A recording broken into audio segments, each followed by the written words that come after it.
ചോറിനൊപ്പം കൂട്ടാൻ പച്ചമാങ്ങ വെച്ചിട്ട് തയ്യാറാക്കാൻ പറ്റുന്ന ഒരു ഉഗ്രൻ റെസിപ്പിയാണ് ഇന്ന് ഞാൻ നിങ്ങളുമായിട്ട് ഷെയർ ചെയ്യുന്നത്. അപ്പോൾ പച്ചമാങ്ങ വീട്ടിലുണ്ടെങ്കിൽ ഇന്ന് തന്നെ ട്രൈ ചെയ്തോളൂ, അത്രയ്ക്ക് ടേസ്റ്റാണ്. ഇതുണ്ടെങ്കിൽ പിന്നെ ചോറിനൊപ്പം കൂട്ടാൻ മറ്റുള്ള കറിയുടെ ഒന്നും ആവശ്യമില്ല. അപ്പോൾ നമുക്കിതെങ്ങനെ ചെയ്യുന്നത് നോക്കാം. അപ്പോൾ ഇത് തയ്യാറാക്കാൻ വേണ്ടിയിട്ട് ഞാനിവിടെ 2 പച്ചമാങ്ങ തൊലി കളഞ്ഞിട്ട് കട്ട് ചെയ്തിട്ട് വെച്ചിട്ടുണ്ട്. അപ്പോൾ ഈ ഒരു വലിപ്പമുള്ള പീസസായിട്ട് കട്ട് ചെയ്താൽ മതി. പിന്നെ കുറച്ച് വറ്റൽമുളകും അതുപോലെ തന്നെ കറിവേപ്പിലയും കൂടി എടുത്തിട്ടുണ്ട്. വറ്റൽമുളക് എന്തായാലും ഇതിൽ ചേർക്കണം, നല്ല ടേസ്റ്റാണ് വറ്റൽമുളക് ചേർത്താൽ. പിന്നെ അതുപോലെ തന്നെ ഒരു ഇഞ്ച് വലിപ്പമുള്ള ഇഞ്ചിൻ്റെ പീസും പിന്നെ കുറച്ച് ഒരു 5-6 അല്ലി വെളുത്തുള്ളിയും പിന്നെ 2 പച്ചമുളകും ചെറുതായിട്ട് കട്ട് ചെയ്ത് വെച്ചിട്ടുണ്ട്. ഇനി ഒരു മൺചട്ടി ചൂടാക്കിയിട്ട് ഞാൻ ഇതിലോട്ട് കുറച്ച് വെളിച്ചെണ്ണ ഒഴിച്ച് കൊടുക്കുന്നുണ്ട്. അപ്പോൾ നല്ലൊരു നാടൻ ടേസ്റ്റ് കിട്ടണമെങ്കിൽ വെളിച്ചെണ്ണ തന്നെ ഒഴിക്കണം. ഇനി നമുക്ക് ചൂടാകുന്ന സമയത്ത് നമുക്ക് ഇതിലോട്ട് ഒരു 1/2 ടീസ്പൂൺ കടുക് ഇട്ട് കൊടുക്കാം. പിന്നെ അതുപോലെ തന്നെ 1/4 ടീസ്പൂൺ ഉലുവയും കൂടി ഇട്ട് കൊടുക്കാം. ഉലുവയും കൂടി ചേരുമ്പോൾ നല്ല ഒരു ഫ്ലേവർ കിട്ടും. അപ്പോൾ കടുക് എത്ര അളവിലാണോ എടുക്കുന്നതിൻ്റെ പകുതി അളവിൽ ഉലുവ ചേർത്താൽ മതി. അപ്പോൾ ഇത് പൊട്ടുന്ന സമയത്ത് നമ്മൾ കറിവേപ്പിലയും വറ്റൽമുളകും എടുത്ത് വെച്ചിട്ടുണ്ടല്ലോ വേറൊരു പാത്രത്തിൽ, അപ്പോൾ അത് ആദ്യം ഇട്ട് കൊടുക്കുക.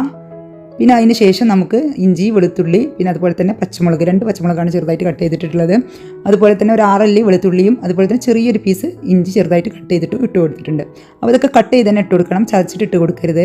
അതൊന്ന് മൂത്ത് നല്ല സ്മെല്ല് വരുന്ന സമയത്ത് നമുക്ക് നമ്മൾ എടുത്ത് വെച്ച ചുവന്നുള്ളി ഇട്ട് കൊടുക്കാം. ചുവന്നുള്ളി ഇല്ല എങ്കിൽ സവാള ചെറുതായിട്ട് കട്ട് ചെയ്തിട്ട് ഇട്ട് കൊടുത്താലും മതി.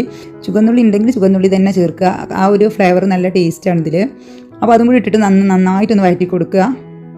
ചുവന്നുള്ളിയും കൂടി നന്നായിട്ടൊന്ന് വഴന്ന് വരണം. അപ്പോൾ ഇതെല്ലാം കൂടി ഇട്ടിട്ട് ഒന്ന് മൂപ്പിച്ചെടുക്കുമ്പോൾ നല്ലൊരു സ്മെല്ല് വരും. കടുകും ഉലുവയും വറ്റൽമുളകും കറിവേപ്പിലയും പിന്നെ ഇഞ്ചിയും വെളുത്തുള്ളിയും പച്ചമുളകും എല്ലാം കൂടി ചേർന്ന് വരുമ്പോൾ നല്ലൊരു സ്മെല്ല് വരും.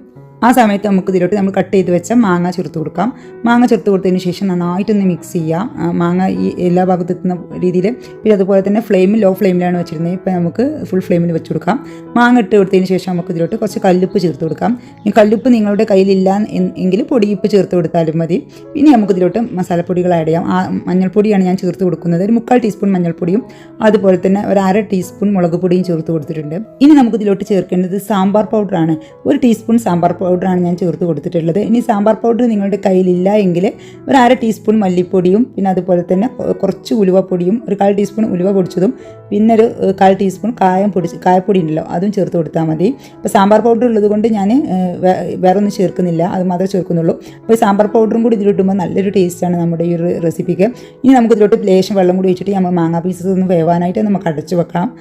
അപ്പോൾ അതിന് ഒരു 5 മിനിറ്റിന് ശേഷം ഞാൻ തുറന്നിട്ടുണ്ട്. മാങ്ങാ പീസസ് വേഗം വെന്ത് കിട്ടും, അധികം വേവൊന്നും ഉണ്ടാവില്ല. 5 മിനിറ്റ് കൊണ്ട് തന്നെ വെന്ത് കിട്ടും. കണ്ടോ, നന്നായിട്ട് വെന്തിട്ടുണ്ട്. കണ്ടോ, ഈ ഒരു പരുവത്തിലാണ് നമുക്ക് വേണ്ടത്. ഇനി നമുക്ക് ഇതിലോട്ട് 1 കപ്പ് തേങ്ങാപ്പാൽ ഒഴിക്കാം.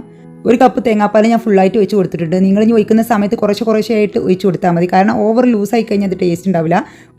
ഒരു പരുവത്തിലാണ് ഇതിൻ്റെ ടേസ്റ്റ്. ഓവർ ലൂസായും പോയത് ഓവർ തിക്കാവുകയും ചെയ്യരുത്. ഇത് കുറച്ചുകൂടി കഴിഞ്ഞാൽ ഇനിയിപ്പോൾ തണുക്കുന്ന സമയത്ത് ഒന്നും കൂടി ഇത് തിക്കായി വരും.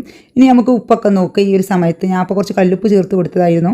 ആ ഉപ്പ് പിന്നെ പുളിയുള്ള കറി ആയതുകൊണ്ട് തന്നെ ഉപ്പ് കുറച്ച് കൂടുതൽ ഇട്ട് കൊടുക്കേണ്ടി വരും. അപ്പോൾ ഞാൻ ഇപ്പോൾ കുറച്ച് ഉപ്പും കൂടി ചേർത്ത് കൊടുത്തിട്ടുണ്ട്. അപ്പോൾ നല്ല ടേസ്റ്റി ആയിട്ടുള്ള ഒരു കറിയാണിത്. ഈ കറി ഉണ്ടെങ്കിൽ പിന്നെ വേറെ കറിയുടെ ഒന്നും ആവശ്യമില്ല. അപ്പോൾ എല്ലാവരും ഇതൊന്ന് ട്രൈ ചെയ്ത് നോക്കണം, എല്ലാവർക്കും ഇഷ്ടമാവും. ഇപ്പോൾ പച്ചമാങ്ങയുടെ സീസണല്ല, എല്ലാവരും വീട്ടുപറമ്പിലും ഉണ്ടാവും മാങ്ങ. പിന്നെ അപ്പോൾ എല്ലാവരും ഇങ്ങനത്തെ ഒരു റെസിപ്പി ട്രൈ ചെയ്യുക. ഇതുണ്ടാകുമ്പോൾ പിന്നെ വേറൊരു കറിയുടെ ഒന്നും ആവശ്യമില്ല. അപ്പോൾ എല്ലാവരും ഉണ്ടാക്കി നോക്കിയിട്ട് ഫീഡ്ബാക്ക് അറിയിക്കുക. ഇഷ്ടമായ ഫ്രണ്ട്സിനും ഫാമിലിക്കൊക്കെ ഒന്ന് ഷെയർ ചെയ്യുക. ഇതുവരെയൊക്കെ നിങ്ങൾ എൻ്റെ ചാനൽ സബ്സ്ക്രൈബ് ചെയ്യാതെ കണ്ടതെങ്കിൽ ഒന്ന് സബ്സ്ക്രൈബ് ചെയ്ത് സപ്പോർട്ട് ചെയ്യാം. അപ്പോൾ എല്ലാവർക്കും വേണ്ടി നന്ദി, നമസ്കാരം.